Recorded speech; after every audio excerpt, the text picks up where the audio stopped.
시편 87편 1절부터 7절입니다. 그의 터전이 성산에 있으며 여호와께서 야곱의 모든 거처보다 시온의 문들을 사랑하시는도다. 하나님의 성이여 너를 가리켜 영광스럽다 말하는도다. 나는 라합과 바벨론이 나를 아는 자 중에 있다 말하리라. 보라, 블레셋과 두루와 구스여 이것들도 거기서 났다 하리로다. 시온에 대하여 말하기를 이 사람 저 사람이 거기서 났다고 말하리니 지존자가 친히 시온을 세우리라 하는도다. 여호와께서 민족들을 등록하실 때에는 그 수를 세시며 이 사람이 거기서 났다 하시리로다. 노래하는 자와 뛰노는 자들이 말하기를 나의 모든 근원이 내게 있다 하리로다. 아멘. 오늘 말씀 시편 87편 1절부터 7절 말씀입니다. 오늘 말씀은 하나님의 특별한 사랑의 대상으로서 그리고 하나님의 왕도로서의 시온에 대해 찬양하는 그러한 시 이 가운데 하나입니다.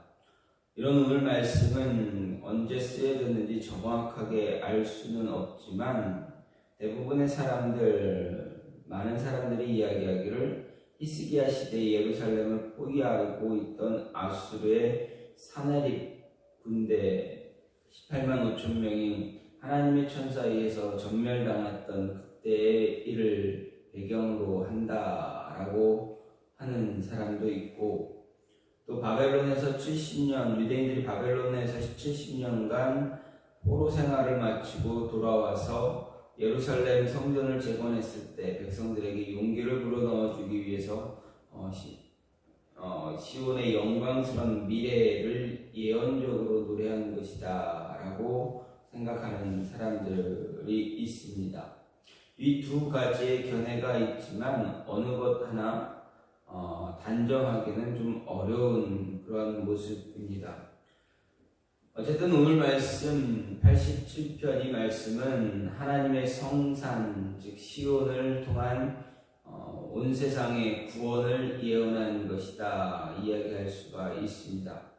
여기서 시온은 1차적으로는 이스라엘의 수도 예루살렘이자 하나님이 그 이름을 두시겠다 한 예루살렘을 의미하지만 궁극적으로는 장차 이루어질 하나님의 나라, 즉 세상 모든 백성이 하나님의 백성이 되고 백성이 되는 그런 우주적인 그런 나라를 이야기합니다. 여기서 시온을 세계 모든 나라들의 모태 시작점이 되는 것으로 묘사하고 있는 것처럼 오늘 말씀은 시온에서 나타나는 이방 민족에 대한 배타성은 완전히 사라지고 만민, 모든 백성을, 모든 사람을 구원하는 그러한 사상이 강하게 보여주고 있습니다. 이는 시인이 구약 이스라엘 백성들이 보편적으로 가지는 그런 배타적인 그런 하나님으로부터 선택받았다라는 그런 사상이 곧 이스라엘만 구원받는다라는 그런 모습이 아니다라는 것을 깨닫게 되었고, 그래서 예수 그리스도를 통해서 탄생할 새롭게 시작될 우주적인 더 거대한 교회를 영적인 눈으로 바라보고 있다라고 할 수가 있습니다.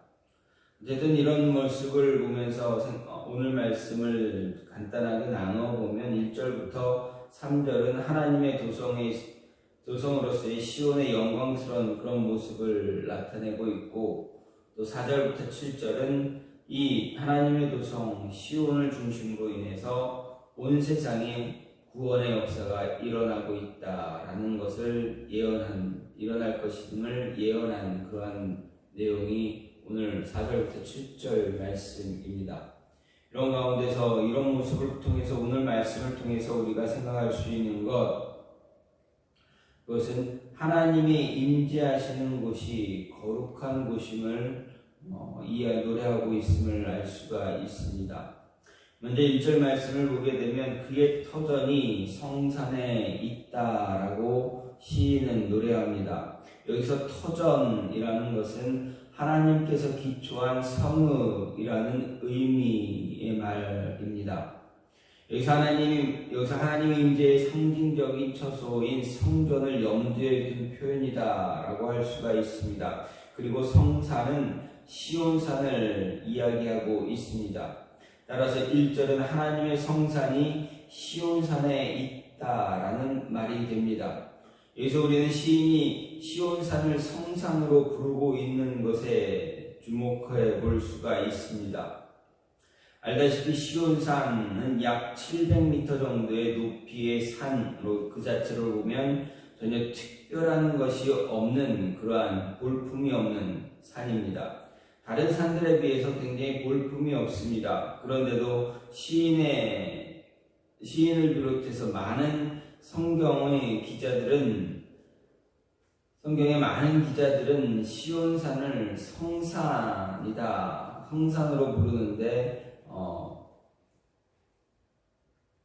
성산으로 부르는 이유는 단 한 가지입니다. 이유는 바로 하나님의 성전이 그곳에 있기 때문에 그렇습니다. 다시 말해서 시온산은 거룩하신 하나님께서 자신의 임재의 처소로 삼은 성전이 있는 곳이기에 거룩한 산, 곧 성산으로 불리는 것입니다. 그렇습니다. 시온산이 거룩한 산으로 불리는 원인 다른 것이 아닙니다. 하나님 때문에 그렇습니다. 시온산이 아름답고 그곳에 특별한 것이 있어서가 아니라 거룩한 하나님이 그곳에 자신의 전을 두시고 또 거기에 임재하고 계시기 때문에 그 산이 거룩한 산이 되었던 것입니다. 하나님이 시내산에서 모세를 부를 때 너의 선 곳은 거룩한 땅이니 내 발에서 신을 벗으라 말씀하셨습니다. 시내산은 삭막한 바위산, 그냥 돌산에 지나지 않습니다. 그런 시내산이 어떻게 해서 거룩한 땅이 될 수 있는가? 오직 한 가지의 이유입니다. 바로 하나님이 그곳에 계셨기 때문에 그렇습니다. 어떤 곳이 거룩하다면 그 자체의 원인이 있지 않습니다. 거룩하신 하나님이 임재하시기에 그곳이 거룩하다라고 말할 수가 있습니다. 예루살렘 성전이 거룩한 것도 그곳에 하나님이 임재하시기 때문에 그렇습니다. 아무리 하나님의 성전이라 불린다 할지라도 하나님이 임재하지 않으면 그곳은 거룩한 곳이 되지 않습니다. 왜 하나님의 이름으로 불린 예루살렘 성전이 연거푸어 파괴되었는가 생각해 볼 때 그때 하나님은 그곳에 임재하지 않았기 때문에 그렇습니다. 그래서 더 이상 그곳은 거룩한 곳이 아니었기에 무너져 버리고 말았습니다. 오늘 이 땅이 거룩한 곳이다라고 이야기할 수 있는 곳은 두 장소 정도를 이야기할 수가 있습니다. 하나는 교회입니다.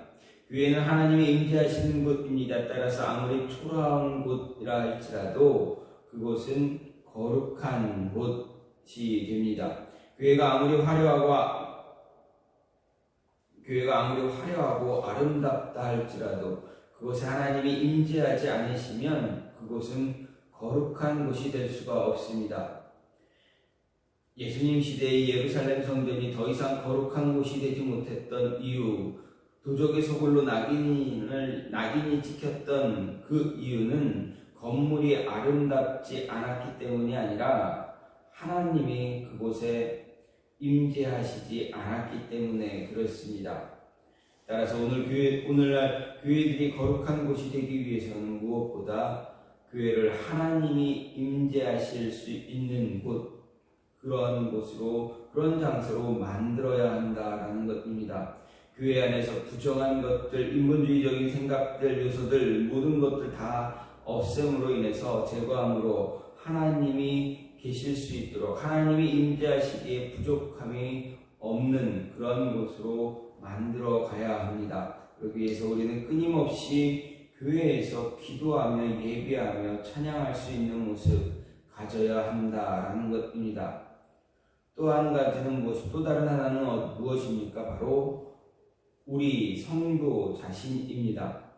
성도는 문자 그대로 이 성도는 한문입니다. 한자로서 그대로 해석을 해보면 거룩한 사람입니다.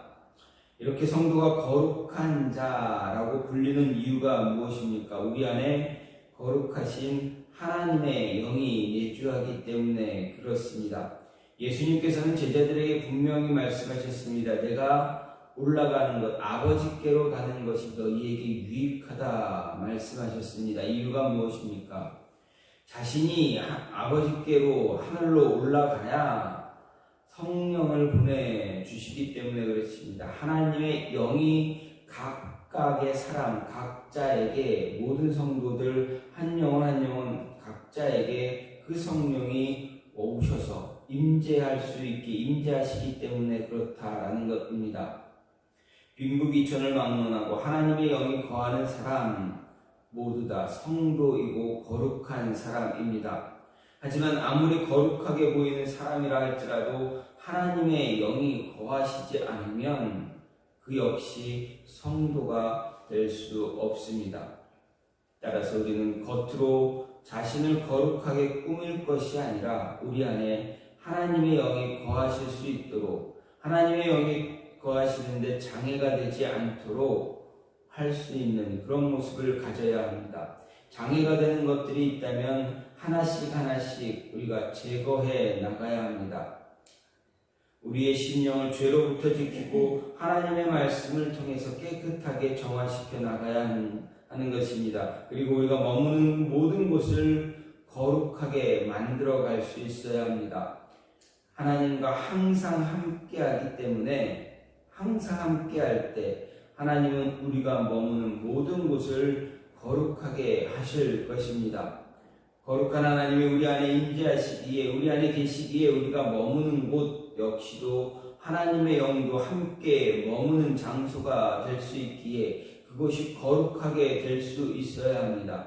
우리의 말과 행동, 생각에 있어서 항상 거룩함을 유지할 수 있는 자, 그런 모습 가져야 온전한 거룩한 하나님의 영이 거하는 그러한 장소가 되게 될 수가 있습니다.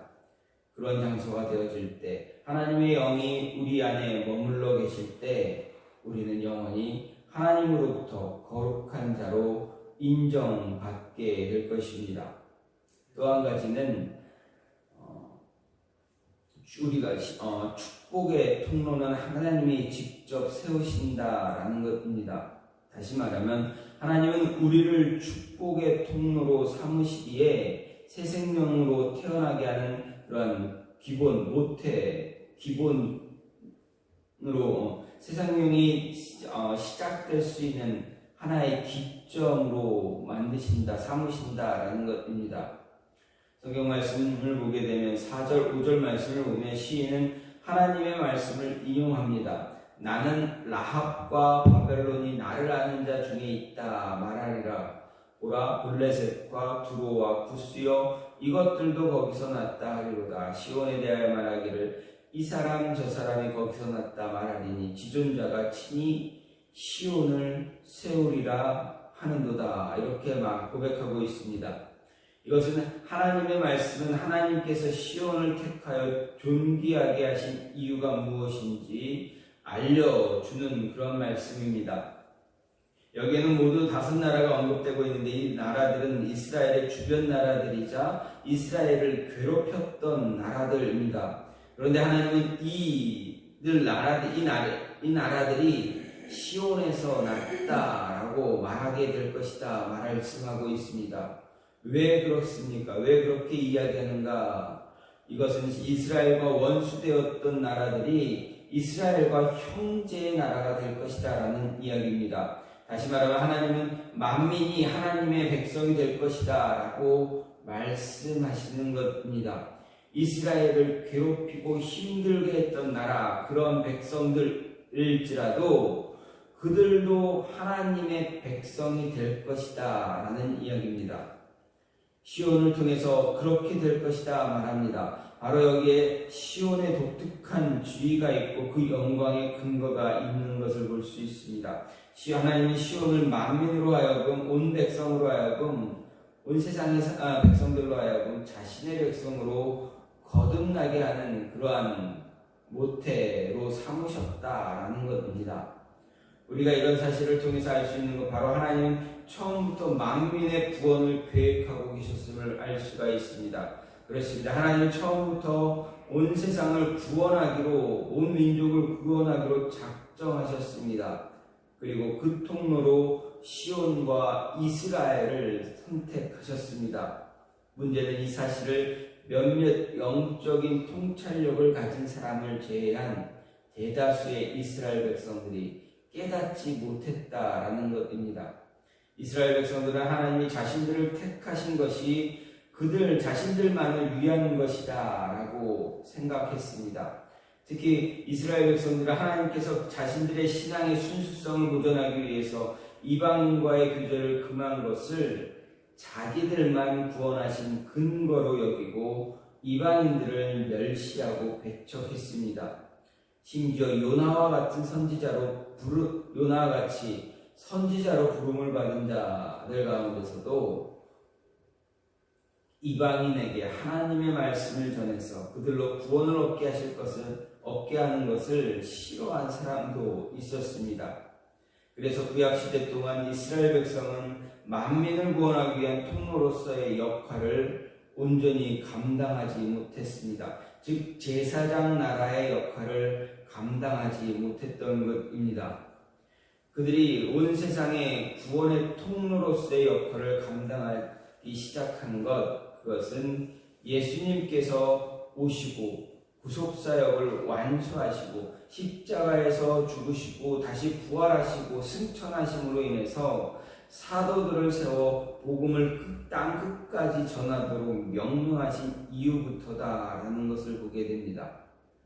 예수님의 구속사역으로 말미암아 세워진 예루살렘 교회, 그 교회는 바울과 같은 전도자를 이방 나라에 파송함으로 인해서 마침내 예루살렘이 온 세상으로 하여금 하나님의 백성으로 거듭나게 하는 그러한 모태의 역할을 하기 시작하게 되었습니다. 시온이 온 세상의 모태로서의 구실을 하기까지 오랜 세월이 소요되었는데 시간이 필요했습니다. 시온은 마치 오랜 세월 동안 잉태하지 못하는 여인과 같아서 영광을 누리지 못하고 참 많은 수모를 당했습니다. 예수님의 구속사역과 함께 이루어진 복음의 전파, 온 세상이 하나님께 돌아옴으로 비로소 그 영광을 되찾게 되었던 것입니다. 여기서 우리가 알아야 할 것, 하나님이 오늘날 우리를 택해 존귀한 백성, 자녀로 삼으신 것은 시온을 택하신 목적과 다르지 않다라는 것입니다.